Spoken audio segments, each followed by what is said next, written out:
couple weeks ago, you ruffled some feathers here in the Phoenix area when you went on the record to saying that you thought Bobby Hurley would be the best choice for the UCLA head coaching job. Now, I've seen your reasoning, but is that something that you see Hurley actually considering? That was totally me saying to myself, if I were Dan Guerrero, who would I go after? And I would go after Bobby Hurley for several reasons. One, I think he's a hell of a coach. Two, you win the press conference by hiring a guy who won 2 national titles as a player at Duke. Three, he's a killer in terms of his work ethic. He can recruit. So all of that, I think, plays in. He knows the West Coast. He's been out there for a few years, where most of the other coaches that UCLA is going to look at, the Fred Hoibergs of the world, they're not going to know the West Coast like Bobby does.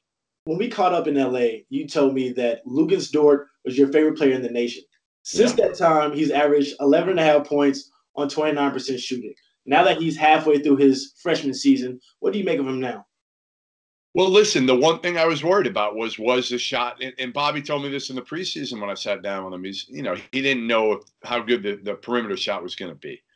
The kid defends. He plays hard. He can get to the basket. But early on in the year, nobody had a book on him, right? I mean, nobody had a scouting report. Now they got it. They're going to make him make shots from the perimeter. He hasn't done that. And even driving the basket, he's having more trouble now because, let's face it, you're not playing against Nebraska, Omaha. You're not playing against Long Beach State, McNeese State. Now, he did it against some good teams as well. But now, even though the Pac-12 isn't great, it's still a different caliber of basketball every night in terms of athletes. And I think Lou's going to have to adjust. Now we'll talk about the ASU team as a whole now. 1 week they beat Kansas, then the next back-to-back games they lose to Princeton and Utah. What is your impressions of this ASU team?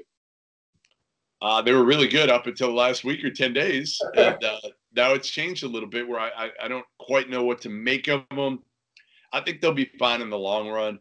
They've got some good wins. I mean, you look at it and, Kansas, Mississippi State, Utah State's pretty good.